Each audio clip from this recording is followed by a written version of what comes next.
Area 51, जिसे हम सामान्य तौर पर इसी नाम से बुलाते हैं, ये इसका एक्चुअली ऑफिशियल नेम नहीं है। इसका रियल नेम है Nevada test and training range और ये यूएस के नेवाडा रीजन में मौजूद है। वर्ल्ड वॉर 2 के समय एरिया 1, एरिया 2, एरिया 3 ऐसे कई एरियाज में न्यूक्लियर बॉम्ब्स की टेस्टिंग की जाती थी और ये स्पेसिफिक लोकेशन एरिया 51 उस समय की एक टेस्ट प्लेस ही थी। और जितने एरियाज थे उसमें से किसी में भी कोई अजीब एक्टिविटी रिपोर्ट नहीं की गई थी, पर ये स्पेसिफिक एरिया 51 आज भी मिस्ट्री एक्सप्लोरर्स को कपकपा देती है। साल 1997 में कोस्ट टू कोस्ट AM, जो कि एक रेडियो शो थी, उसमें एक इंसान ने रियल टाइम में फोन कॉल में आया जो ये क्लेम करता था कि वो एरिया 51 में पहले काम करता था, वहाँ का फॉर्मर एम्प्लॉई था। ये सुनिए उस रेडियो का recorded clip. Line, you're on the air. Hello. Hello, Art. Yes. Hi. I don't have a whole lot of time. Well, look, let's begin by finding out whether you're using this line properly or not. Area 51. Yeah, that's right. Were you an employee or are you now? A former employee. Former employee. I was let go on a medical discharge about a week ago, and I've kind of been running across the country. Oh man, I don't know where to start. They're gonna they'll triangulate on this position really soon. So you can't spend a lot of time on the phone. So give us something quick. Okay. Okay. What we're thinking of as aliens are they're extra dimensional beings that an earlier precursor of the space program made contact with. They are not what they claim to be. They have infiltrated a lot of aspects of the military establishment, particularly the Area 51. The disasters that are coming, the military, I'm sorry, the government knows about them, and there's a lot of safe areas in this world that they could begin moving the population to now, Art. But they're not doing anything. They are not. They want the major population centers wiped out so that the few that are left will be more easily controllable. Discharge.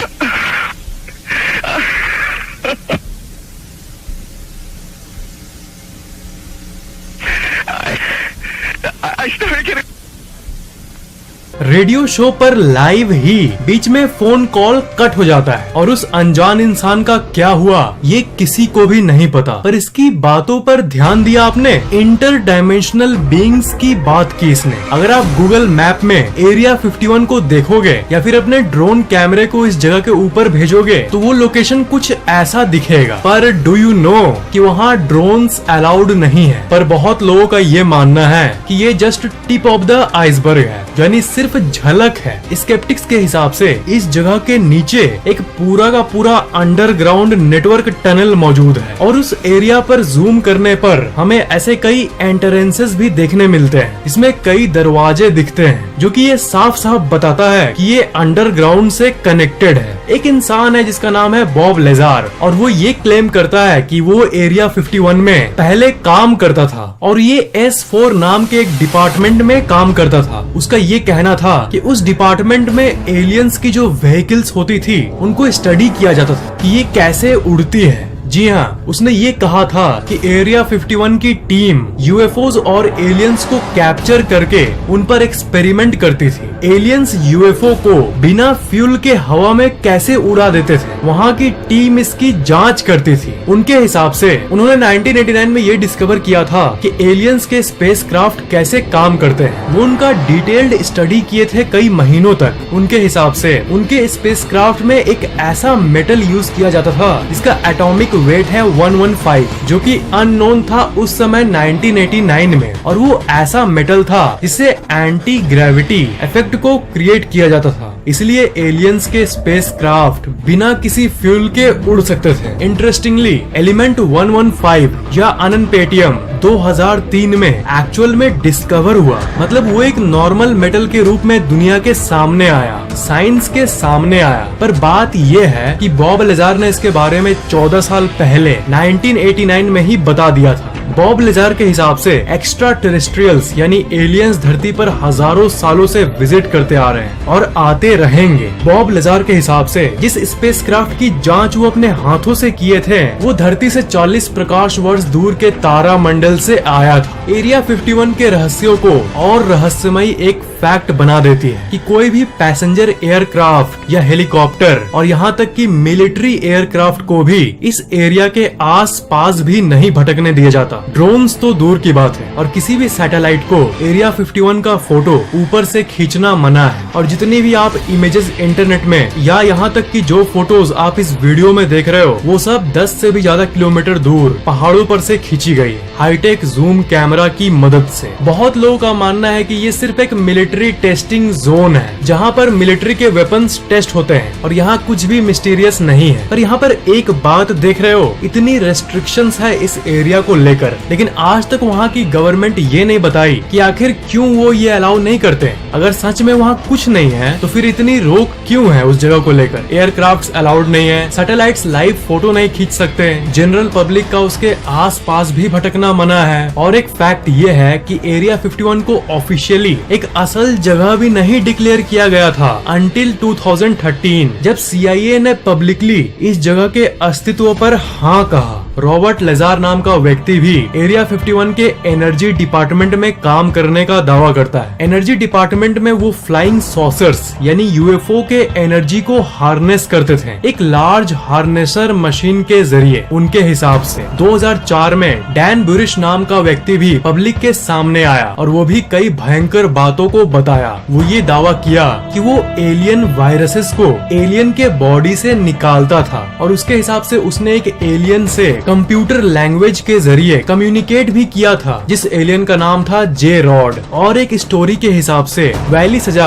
और Bob Frost area 51 में काम करते थे और उन्हें अचानक illness होने लगी और थ्योरीज के हिसाब से वहाँ पर कोई बहुत भयंकर एक्सपेरिमेंट की गई थी जिसमें ये दोनों इन्फेक्ट हो गए थे और आखिर में अनफॉर्चुनेटली उनकी मौत भी हो गई थी। बाद में इन दोनों की ये घटना को कवर अप करने की कोशिश की गई, छुपाने की कोशिश की गई। फिर एक अनजान व्यक्ति ने इन दोनों को न्याय दिलाने के लिए एरिया 51 पर एम्प्लॉयज का ख्याल न रखने का केस दर्ज कर दिया। पर उस समय तो एरिया 51 को रियल नहीं माना जाता था, मतलब आम जनता के लिए, लोगों के लिए तो एग्जिस्ट ही नहीं करता था, इसलिए उसे कोर्ट ने भी टाल दिया। लेकिन आखिरकार कुछ सपोर्ट करने वाले डॉक्टर्स उन दोनों के बॉडी को चेक किए हाईटेक मेडिकल टेक्नोलॉजीज की मदद से, पर डॉक्टर्स समझा ही नहीं पाए कि आखिर उनके शरीर में क्या हुआ था। जो सब्सटेंसेस उनकी बॉडी में पाया गया था वो धरती का तो बिल्कुल भी नहीं लग रहा था और आज तक ये मिस्ट्री है कि वो एलियन चीज या वो कौन सा वायरस था जिससे ये दोनों लोग इन्फेक्ट हुए थे और इनकी मौत हो गई थी। अगर आपने पहले से इस चैनल को सब्सक्राइब करके बेल आइकन ऑन किया हुआ है तो थैंक यू वेरी मच, पर अगर आपने अभी तक नहीं किया तो सब्सक्राइब जरूर कर लेना और सबसे इम्पोर्टेंट बेल आइकन को भी ऑन कर देना ताकि इस चैनल के नए वीडियोस की नोटिफिकेशन अपलोड होते ही आपके मोबाइल में तुरंत मिल जाए। कई एनोनिमस लोगों के हिसाब से एरिया 51 में ऐसे कई एलियन टेक्नोलॉजीज यूज होते हैं जो कि पूरे दुनिया में किसी के पास भी नहीं है और सारी टेक्नोलॉजी उन्हीं एलियन UFO से सीख कर बनी है जिसके क्रैश मटेरियल्स को ले जाकर वहाँ स्टडी किया जाता था। एरिया 51 के बारे में कुछ भी कंफर्म्ड फैक्ट्स उपलब्ध नहीं है, पर एक चीज जो कि इस एरिया के बारे में कंफर्म्ड है वो ये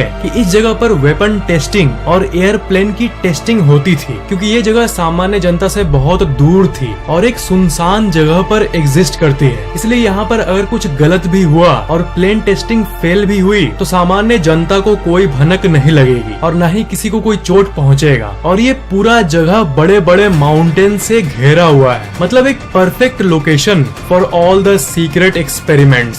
साल 2014 में फेमस वाइड मैगजीन ने ये रिपोर्ट किया कि एरिया 51 के सामने एक ऐसी प्लेन को उड़ते हुए देखा गया जो कि अपने टाइम से बहुत ही ज्यादा आगे थी टेक्नोलॉजी के मामले में। जो लोग उसकी साइटिंग को देखे उनके हिसाब से उसमें कलर एडेप्टेशन टेक्नोलॉजी थी, मतलब वो सराउंडिंग के हिसाब से अपना रंग बदल सकता था। इसका मतलब ये हुआ कि वो गायब हो सकता था और वो हवा में जाएगा पर किसी को दिखेगा नहीं, क्योंकि वो बादल का रूप ले लेगा अकॉर्डिंग टू सराउंडिंग। तो इसका मतलब वेपन टेस्टिंग आज भी इस एरिया में जारी है। मे बी अगर आप इस जगह पर जाओगे तब आप उस मेन बेस, जो मेन बेस है एरिया 51 का, उसके क्लोज भी नहीं जा पाओगे, क्योंकि उस मेन बेस से 16 किलोमीटर पहले ही आपको ये बोर्ड दिखेगा कि इस लाइन के आगे मत जाओ। और वहाँ पर कई रियल टाइम सिक्योरिटी कैमरास भी लगे हुए हैं और टावर पर बैठे लोग 24 घंटे 7 दिन यहाँ की देख रेख करते हैं। और जैसे कि मैंने आपको बताया, इस जगह का फोटो खींचना भी मना है, जैसा कि आप इस बोर्ड पर देख सकते हो लिखा हुआ है। और आप यकीन नहीं करोगे, इस एरिया के चारों तरफ मैग्नेटिक सेंसर्स भी लगे हुए हैं जो कि इस एरिया के आसपास आने वाली सभी व्हीकल्स और एयर व्हीकल्स को सिग्नल देकर रोक देती है और व्हीकल्स के स्पीड को ट्रैक करती है। और वो सारी इंफॉर्मेशन वहाँ की सिक्योरिटी टीम तक जाती है। वहाँ की सिक्योरिटी टीम का एक एक्स गार्ड, जिसका नाम था फ्रेड डनहैम, उसने ये रिवील किया कि उसे ये ऑर्डर मिला था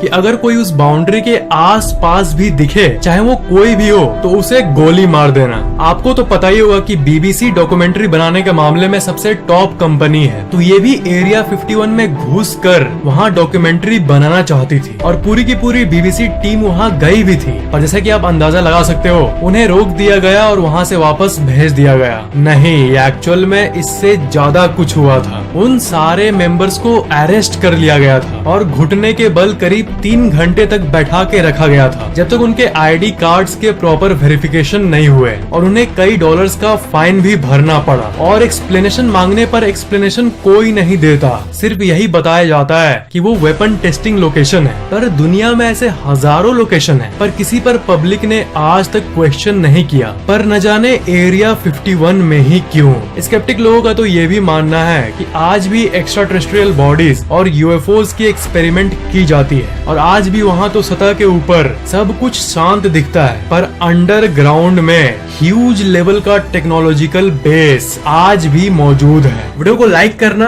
और सबके साथ खुलकर शेयर करना और नीचे कमेंट करना कि आपको सबसे इंटरेस्टिंग बात कौन सी लगी।